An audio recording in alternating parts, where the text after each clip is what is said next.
And the recording will be posted on the website of the workshop, hopefully tomorrow for your reference. I'm going to copy that link into the chat. That page also has a link to the slides that we'll be showing during this presentation. So you can follow along and you can have the links for reference later. So also our moderator for the session is Janice Lee, the Gemini chief scientist. And so while I get the slide set up, she can go over how the session is going to work. Yeah, so thanks, Brian, and welcome everybody. Thanks for joining. This morning, what we did and worked pretty well is that there are three portions to today's workshop that Brian will talk about. And we had folks put their questions into the chat as they had them at any time, but then we took them after the end of each segment. And then I tried to thread together the ones that were related. So it was more like a discussion. So yeah, we can try that again and also take questions at the very end. But yeah, please feel free anytime. If a question pops into your head, put it right into the chat, and then we'll accumulate the questions and take them. So Brian, do you want to go over the agenda? Sure. So these are the main topics for tonight. Again, we are tonight because I'm in Chile. The major focus is to go over the changes in the 22B call for proposals and how they were implemented in the PIT, how you'll use them to actually submit your proposals. The three topics are a new JWST Synergy option, how we are going to support dual anonymous review process for various participants, and a new Aeon or multi-facility option. So we'll start off with Janice. We'll go over the JWST Synergy. Okay. So the JWST, the introduction of the JWST Synergy category has a very simple goal, and that's to stimulate our community's thinking about science programs that would benefit from the combined capabilities of Gemini and JWST. So as most of us know, JWST launched successfully last year, December 25th, and the sequence of commissioning has simply been miraculous. It's well on its way to being able to do science observations 6 months after launch, so that would put us somewhere in June, July. The JWST offers photometric and spectroscopic capabilities from the red optical 0.7 microns all the way to the mid-infrared at 28 microns. And so this new JWT Synergies proposal category has been added to flag proposals where the science justification and experimental design is more compelling when the proposer is allowed to talk about both the JWST and JWST observations together. Or it would seem incomplete. The science justification or experimental design would seem incomplete if you were not allowed to talk about both together and only focused on the Gemini observations. So a common application of this category would, for example, to use Gemini as a pathfinder to build a future JWST program. So for instance, identifying various sources that would be good for JWST follow-up, and then would make the case that those sources are sound. Next slide, please. So the idea was run through the board, the stack, and the Gemini Users Committee. And when we were looking for feedback, there were some frequently asked questions that I'll go over here. It was, why are we introducing this category if only some people from some nations or affiliations are eligible to submit?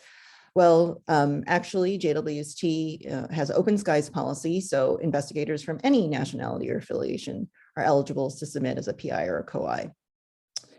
Another question is whether JWST time would be awarded through this category, and the answer is no. This is not a joint program per se.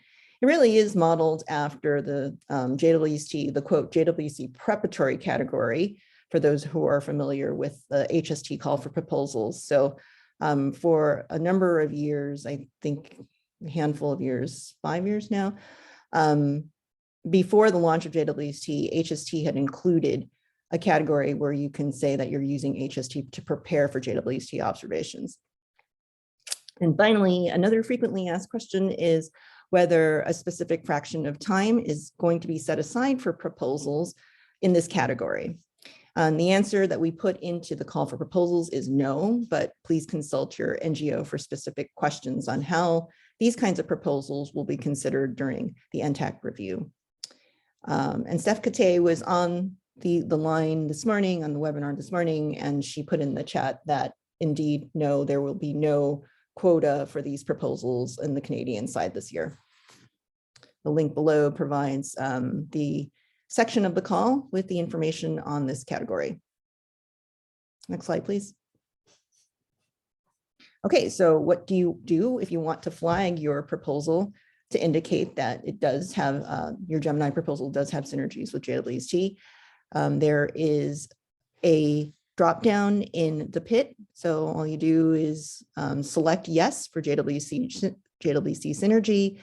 And then in the science goals, in the science justification section, you'll describe the science goals of the combined program. And in the experimental design, you'll also describe what you imagine to be not only Gemini observations, but the JWST observations that will follow or have already been awarded in cycle 1. Okay. Are there any questions on this section?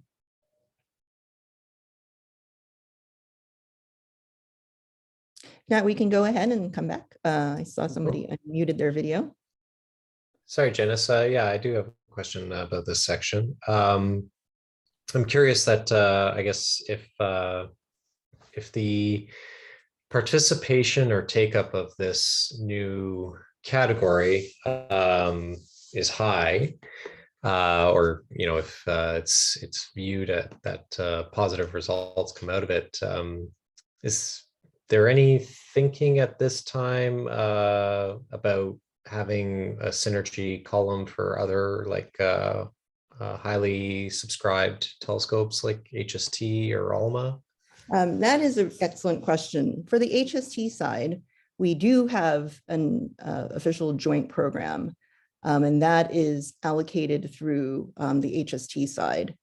So that doesn't answer your specific question whether or not we would just introduce a synergy category without having a time allocated per se, but that is something that we can consider if there's a community desire for it. And again, as you say, if there is a positive response to this initial introduction of JWST synergies.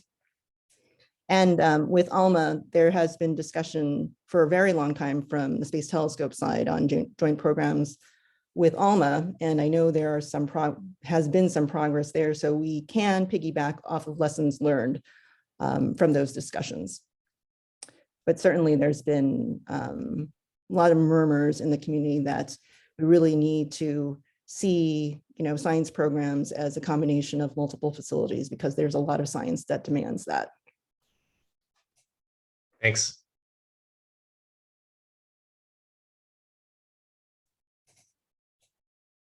There's nothing else right now. I think we can move on to the next section. Yep. Okay. There. So several Gemini participants, the ones listed here, are going to be using a dual anonymous review process, which we call DARP, in 22B and forward, with the goal of reducing the implicit or unconscious bias in proposal evaluations. And this means that the main essay sections of the proposal, like science justification and experimental design, must be written in anonymous style. And several of the participants will be doing kind of a two-stage process, where first, the main review is done on the anonymous section, and then there'll be sort of a reveal of the team information where you can evaluate, the resources and so on in the team and make any small adjustments. And that part would not be anonymous. Now, in this workshop, we are not going to go over how to anonymize your proposal. You should check the specific instructions from your participant, from your National Gemini office about that. For example, the link at the bottom of the page there, which may be hard to see, but you can get in the PDF, is the NOIRLab instructions page. And there's also a link there to the recording of a webinar that was given last Friday, which went over more of the instructions of how do you anonymize a proposal and what will be some of the policies. So I encourage you to review that. Other participants' instructions probably will be similar, but you should check, of course, the specific page from your participant. Just for here, the next page is some very useful links, just for your reference, the call for proposals and links to the NGO offices, which are also on the call for proposals page. So how is the PIT then going to support the DARP? Because now there's two stages, we need two attachments. There's the anonymous part and the non-anonymous part. So the PIT will now require two attachments to be uploaded for all proposal types except FT. FT will continue to have a single attachment that will be anonymous. So here you can see in the overview tab of the PIT, there are now two places to do attachments. Clicking on the down arrow icon here will bring up a web page in your browser where you can download the template forms that I'll discuss in a bit. The little paperclip icon will allow you to select the document, the final PDF that will be sent in with the proposal. So two attachments means now two templates. So the first attachment will have this root name and will include these sections, as science justification and figures, experimental design, technical design, and the various backup plans and ITC examples. The second attachment will be for the non-anonymous part, team information, which is a text description of the roles and capabilities of the team, any special expertise or software, that type of thing. And then the usual publications, use of other facilities, and use of Gemini. So the template files can be obtained from this website, which is the same place you go to if you click the down arrow on the PIT, as I showed before.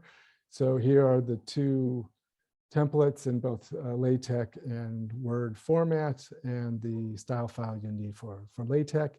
If you click on this proposal example link, you'll be taken to this page where there's a complete example proposal with the two attachments and some example PDF summaries using some of the different formatting options that I'll talk about in just a bit. So two templates is maybe slightly more complicated before, but we managed to reduce how complicated it could have been. In the past, there were also partner-specific templates, but we've eliminated those. It's the same two templates for everybody now, so it's somewhat simpler that way. And this just shows what the Word templates look like. Okay, a few things about joint proposals and PDF summaries of joints. You have to take care of and pay attention to whether any participants that you're submitting to uses DARP. So even if, as a PI, your participant will not be using DARP, if you're submitting to any one participant that is, then the proposal must be written in anonymous style. You can also see exactly what the tax will view by using the different PDF summary format options in the PIT. So this little menu here shows what the options are now. Any option that includes DARP will create a PDF summary with the information from the PIT, plus the first attachment, and there'll be no investigators shown. Any of the non-DARP entries creates the PDF summary, kind of like what it does previously, which is using PIT information, the two attachments, and there are various options for investigator list placement. And in the green box here are what the settings that the participants have chosen now, whether it's DARP or non-DARP, so that you can try to match up and view exactly what the different tasks will see. All of these are created behind the scenes when you submit the proposal. It creates the PDF summary based on the participants' wishes. Okay, so that's the end of our DARP implementation. Any questions on that? There weren't any questions in the chat, but there was a question about the JWT Synergy's proposals, whether approved programs as well as future programs would fit under that category. Marina asked that question, and I'm bringing it up just because it's related to DARP. If you are going to talk about synergies with an approved cycle 1 proposal, you also have to be careful to anonymize that description of the approved cycle 1 proposals and not identify yourself as the PI or a co-I. But other than that, there haven't been any questions yet. We can come back at the end. I'll move on to Aeon, which is the Astronomical Event Observatory Network. It's a collaboration between NOIRLab and Las Cumbres Observatory to develop tools, processes to help automate observation requests, observatory scheduling, and data reduction. This is aimed a lot at time domain and multi-messenger astronomy, but the tools and processes that are being developed are useful for a wide range of projects. Doesn't have to be time domain. A lot of what we're doing is defining technical capabilities. So we define an Aeon compatible facility to be one that has APIs for accepting observation requests and returning status programmatically, some sort of queue observing mode, preferably dynamically, automatically scheduled, in a data archive with APIs, so you can get the data out programmatically, and real-time data reduction is a bonus. So this fits into the overall time domain follow-up system the community is developing, which I'll go over briefly here. Again, you have facilities and surveys that are generating time domain alerts. Those are being collected, cataloged, classified by software systems called brokers, similar to the Antares system at NOIRLab. Then science teams will define filters for the brokers to pull out just the types of targets that they are interested in following up or studying. And those are collected either in some bespoke system they develop or one of the target observation manager systems, which are very nice and useful for prioritizing and collecting the events and submitting observation requests to the observatories and then getting the data back. So this is where Aeon comes into the process. It's the observatories or networks of observatories which are defining these interfaces, the APIs to the TOMs. We have to then efficiently schedule and observe the events, merge them into our queue, reduce the data and get the data back to the PIs, close the loop for the next set of iterations or published papers. So how do you propose to use Aeon? Well, the way it's been organized now is that to use the entire network requires proposals to multiple facilities. There's been lots of discussion among the stack and board about how to do this, and this is the way that they preferred. So proposals for Gemini time are evaluated by the Gemini national tax as before. This is so that time domain and non-time domain projects can be evaluated together on an even basis. Then proposals for the non-Gemini time, for example, NOIRLab time for Las Cumbres or SOAR, would go to those respective facilities. And it doesn't have to be just NOIRLab, it could be other facilities too. And when we were putting this together, we realized that the requirements for Aeon basically lend themselves perfectly for handling multi-facility proposals in general, which is why you'll see labeling like Aeon multi-facility. So this is for Aeon, but it's a little bit more general than that. It's for anything that involves multiple facilities, and we can sort of track it in the same way. see a couple other things that came up from the earlier session. Proposal deadlines, you follow the regular proposal deadline for the facility you're applying to. So for Gemini time, it's the regular participant proposal deadlines. For the companion proposal for NOIRLab, it would be the NOIRLab proposal deadline, or CAC or ESO would be their proposal deadline. Also, there is no time set aside for anything that's Aeon or time domain. Everything is evaluated on scientific merit as it has been, and time comes out as the partners see fit. Okay, so while all the time that you request in a multi-facility proposal is desired and needed, of course, some of the facilities may be more critical than others, and we want to be able to track this. So proposers will be able to indicate which parts are, I put it in quotes, required or essential, meaning the project cannot be viable without that part. So for example, if you propose for DECam sort of survey mode to find supernovae, and then you would want to follow those up with SOAR or Gemini, the DECam time would then fall under the sort of required class, because without the events, the follow-up doesn't mean anything. Another important point is this selection of what is required will not be shown to the tax to avoid bias. So we don't want the tax to be de-emphasizing the sort of non-required but still important parts. So how do you do this in the PIT? We have added this Aeon multi-facility option to the Q and classical proposal time request tabs. So if you are applying to multiple facilities, please, set Aeon multi-facility to yes. If yes, then this little, I think it's a table icon activates. So when you click that, you get this little pop-up for where you can define the time required. You see a summary of the site and instrument and how much time you're applying for, and there's the required checkbox if it meets the required classification as we've discussed. If in doubt, you can leave everything unchecked. So then you should describe and justify the roles of the various facilities and the experimental design and the use of other facilities sections. Similar changes have been made in the CSDC NOIRLab proposal form, as you see here. If you're doing one of these multi-facility proposals, especially if there's a Gemini companion proposal, then please set this multi-facility to yes.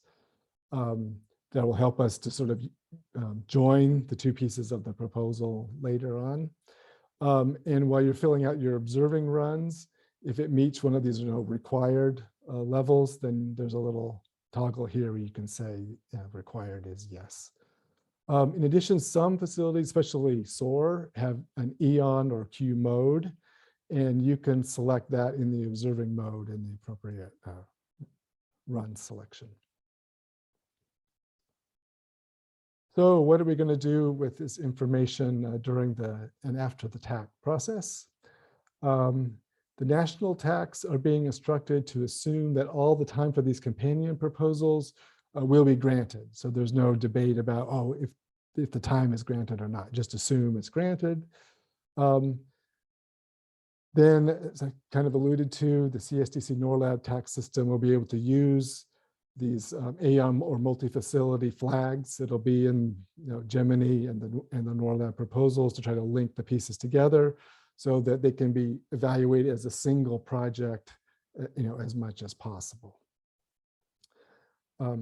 After the tax and during the telescope scheduling, we will track the results to try to identify any sort of these required facilities that may not have been granted time or gotten scheduled. If that should happen, then we will probably communicate with the science teams about, is this really, was this truly a required piece? And if so, then we will potentially remove the other parts, any other parts of the program that now aren't really viable or useful. But we're going to be especially conservative this first time and try to communicate with people and not cause any surprises. So finally, a few other examples. One is if you're doing a Gemini only proposal for some sort of follow-up, say fast radio bursts, there is no real need to select Aeon or multifacility because it's a Gemini only proposal, even though it's kind of time domain or would be using Aeon, tools and processes. There's no real harm if you do. It might cause a little bit of confusion to the observatory staff because they might want to start looking for a companion piece. The second example is the one I've sort of been going through the last couple of slides. You're applying for DE-CAM imaging to search for supernovae, and you're going to do follow-up with some other facilities like the Sora Goodman and Aeon mode and Las Cumbres, and then a companion proposal for Gemini for GMOS and F2. So as I've said, select the Aeon multi-facility options in the two proposal systems, and you can specify that the Blanco DE-CAM run is required. Also, just another example could be, a facility that's, Gemini plus, say, CFHT or Gemini plus Keck or Magellan. All those would be fine. Please still select Gemini multi-facility option there, and write in the proposal what facilities you'll be applying to, and that will help us. Maybe we can communicate with those observatories about the outcomes. So that is Aeon. So we're ready for final questions. There was one from Melissa. She asks, what would be the difference between a TOO proposal and Aeon? Is it mainly the multi-facility option? Right, it's mainly multi-facility. It would be a TOO proposal. If you're doing follow-ups, you should also select the TOO option that you need. The Aeon just means that it's going to be using other facilities, and we want to try to connect the pieces. Melissa, does that answer your question? Do you have a follow-up?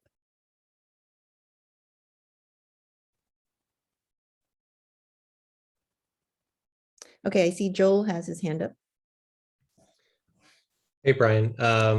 Actually, could we go back to that, to the second to last slide of your presentation, to the examples? Yep. I just wanted to make sure I'm interpreting this correctly. So when you say there in that A bullet, even if using Aeon capabilities, so the way I interpret that is that you're using Aeon basically to essentially select your target that you're going to trigger on, that you're going to be using, an alert system, a broker, and I guess, well, not really I guess I don't know if you necessarily need a TOM because you're only going to be using Gemini, but is that the sense of it there? Like that, because you're going to be tapping in, you're going to be tapping into Aeon there for the alerts and brokers. Right. So this is where it slightly separates sort of the technical capabilities from the process. Gemini Q mode by definition is Aeon mode. So you can use, there's no restriction on the use of the tools by anybody. You can use brokers, you can use TOMs, no matter what, whether you're using, even for non-Aeon, any other facility as well, any facility they'll support. So sort of going back to the other question, like the difference between Aeon and TOO mode. What we're using in this case, Aeon means you're applying for more than one facility. So the Aeon selection in the pit indicates that this proposal is a part of a larger project that uses more than one facility. It doesn't mean that it's going to limit you to using a particular piece of software or tool that Aeon members may have created. Yeah. Does that make some sense? Yeah. Yes. Yeah. I think also as well, just seeing this thing roll out and building up sort of experiential knowledge Like that's yeah. ultimately going to.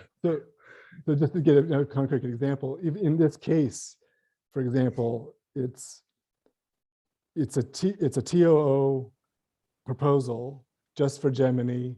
So you would select like rapid TOO activation option, and then you can use the whole stream of Aeon tools, Antares, Tom, trigger Gemini with the Tom because it's fast and automatic.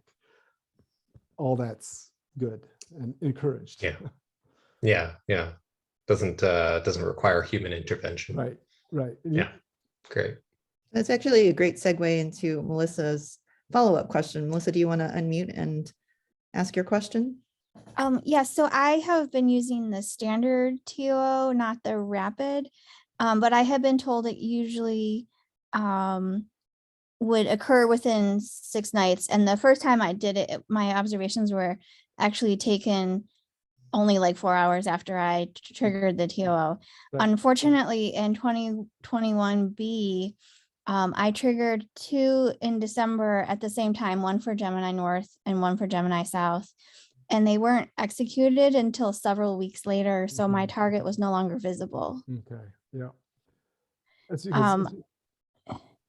Do you know what the normal observation time is? Is there an average observation time after triggering?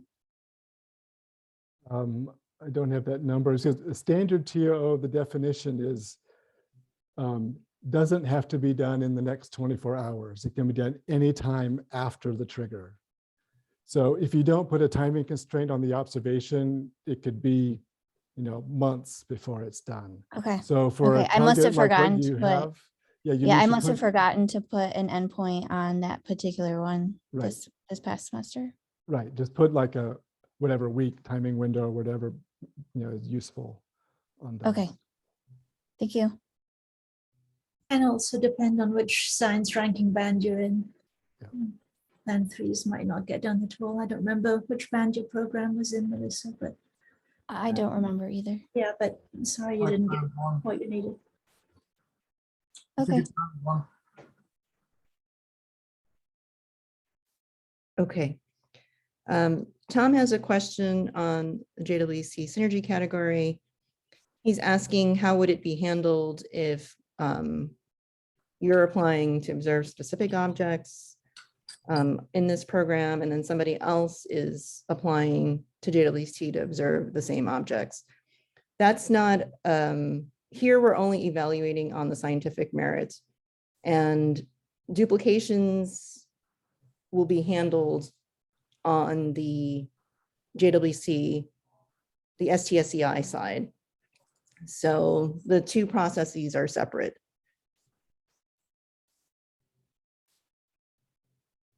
And ultimately, those, the observations, even if you have a proposal coming in on our end, that's sort of built around, proposals of a particular target, and somebody else already has it, being observed unbeknownst to you, there's a limited proprietary period. So ultimately those observations will become available, those data will become available to you.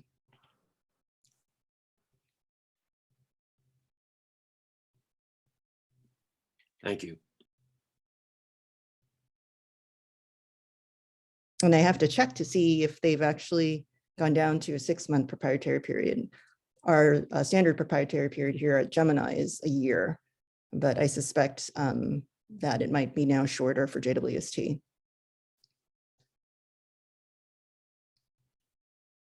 Okay, are there any other questions on any of the special, the new changes to the call for proposals?